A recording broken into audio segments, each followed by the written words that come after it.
Before I start off, I actually want to tell a small story. So something that happened to me about 5 weeks back, actually, right? So I had gone to the airport, taken my boarding pass, checked in my luggage, everything was done, and I was sitting in the restaurant waiting for my flight announcement to happen.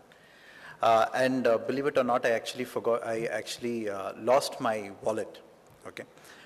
So having lost my wallet, I had to show my boarding pass and get an authentication that, I'm the one who's traveling on that boarding pass.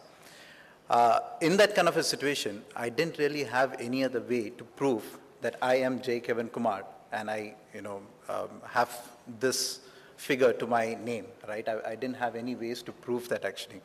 That's the time when I actually realized that, what Aadhaar kind of an application could have actually helped me a lot, right? I could have been sitting there in the airport and I could have punched in my credentials, which could be my fingerprints, and I would have been done with actually.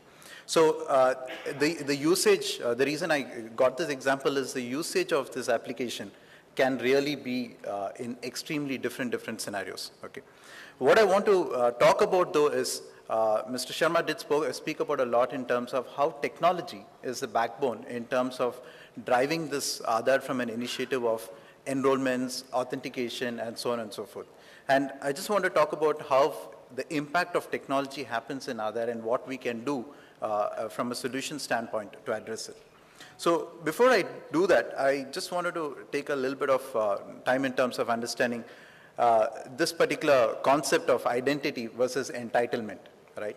So identity, in the end of the day, is saying that, am I a valid person, is the identity. So what Aadhaar is trying to do is actually just give that a perspective of saying that, is that person a valid person? What we have on the other side is entitlement. Again, if I take an example, go to the airport, right? There's a security guard standing out there, right?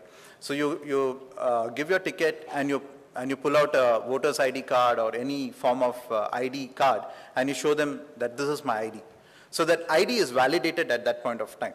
But the security guard is not really worried whether you're going in economy class, whether you're taking a Jet Airways flight, whether you're taking a business class, or what type of mode of transportation you're taking and what carrier you're flying on is not their concern.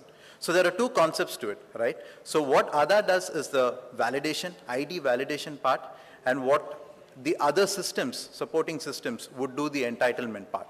So who should get what kind of benefits is done by the systems. Now, the reason I brought this up is, to do this, obviously, there are a lot of things that needs to be there, or an ecosystem has to be created in the Aadhaar environment. So there are 5 critical applications or 5 critical environments within the Aadhaar environment which runs or which fuels this system actually. One is obviously the enrollment, which is the most critical part. Unless you enroll, we can't really go into the authentication or all the other activities. So once enrollment is done, there is the auth process, right? The auth process is nothing but validating, is this person really valid or not? There's also fraud detection systems which are there in place to ensure that the validity, there's no fraudulent data which enters into the system or retrieved from the system. Then there's the administrative applications and reporting and analytics application. Now, if all these have to work in unison for Aadhaar to be a service that can be delivered to the customers. Now, when you look at all this, what really it means is, in the back end, there's a lot of technology, or there is a lot of dependence to technology that drives this as an initiative, right? There are multiple layers to the technology. I'm obviously not going to get into all the details of the technology, but there's one critical component is the infrastructure is a very critical component, right? So infrastructure has to be available and running.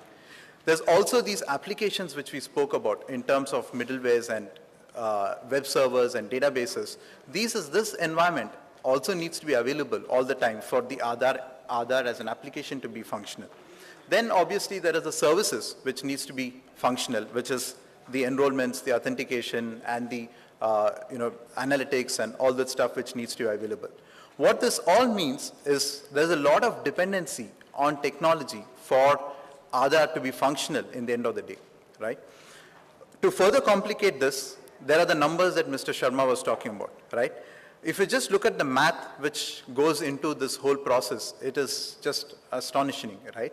So we are talking about for 10 fingerprints data that needs to be collected, it's about 5 MB of data, which means for a population of about 1.2 billion people, we're talking about 6 petabytes of data. So it is completely data intensive, right? So there's a lot of data that needs to go in. So imagine taking one ID and running through from an authentication perspective or from an enrollment perspective, deduplication across all those billions of records. And that is where the complexity comes. Which means, if you look at on the right-hand side or to your left-hand side, the speed in which this has to be delivered is fast. What Aadhaar as an organization wants to achieve is a 2 seconds response time in terms of auth, right? So if I go and punch in my fingerprints, the system should come back to me within 2 seconds, scanning all this environment and come back and say, yes, this is a valid user, yes or no, right? Similarly on the enrollment part of it. And that again means complexity in terms of scale across India, right? So it's a multi-data center deployment and there's a lot of infrastructure that needs to work in unison to make this happen, right? So when you have this kind of a complex environment, managing the IT that runs behind it cannot be managed in the typical way that we manage.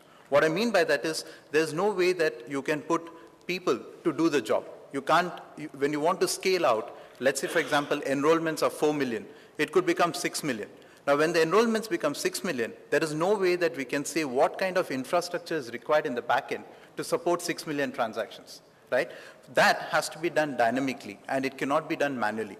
So we cannot follow the historical way of managing IT by having manual processes because this causes disjoint information in terms of the management of the infrastructure that supports Aadhaar as a service.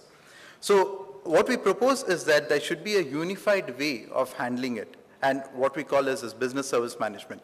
So a mechanism through which we can integrate all the different functionalities that are required to manage the IT environment and provide a unified platform with common data models that can dynamically help in achieving the management of the infrastructure which is behind Aadhaar as a service. All right? So finally, I would just want to talk about specific areas where BMC as an organization can help the Aadhaar service. Enrollments will keep on happening. So you as a consumer, you go in, you give all your biometrics and you punch in, you think that after 2 weeks or after 4 weeks or 6 weeks, whatever time period, you're going to get a card, right? Or a letter. If that does not happen, what is a mechanism through which we can automate the support process where I can go and say, this is what I did on XYZ day. Why is it that I've not yet got the Aadhaar card? Is there a problem in terms of the data that I've provided? So there's a support process that needs to be put in place to ensure that if there are failures in the enrollments, how do they be identified and also how they can be remediated. So that's where, solutions from our end actually help out. Similarly, I was talking about the auto scale. So the example that I said, right? So you're processing 4 million transactions on a daily basis, very good. You have an infrastructure, about 5,000 servers that helps you to process 4 million transactions. What in case on that particular given day, there is a 6 million enrollments and not 4 million enrollments? So does that mean to say that 2 million should not get processed? It has to, right? So think of it like a highway, right? You have 100 cars coming in every day, for example. And let's say tomorrow, there are 200 cars that came in. There has to be a mechanism where that highway has to be able to, facilitate that capacity. So the way we do it is what we call as auto scaling. So there are mechanisms within the system which are capacity aware, which can understand what kind of transactions are hitting the environment, and it can auto scale and auto expand and shrink based on the resource intensive operations that are happening. Similarly, all this can happen only when you have an effective design, and a design that understands what are the different applications, where are they deployed across India, and how are they managed between each other. Also, ensuring that continuous monitoring of what is happening in the environment is also critical, so that we know that what is deployed is working to its optimum capacity and its optimum values. Last thing is planning for the future. There should be a mechanism through which we can plan for the future and understand what is the future growth and what changes needs to be done at the technology layer to support that future growth. So BMC as an organization helps in addressing these areas, and that's what we plan to do for the Aadhaar initiative, basically. So with that, I would like to close my presentation and hand it over to. Thank you.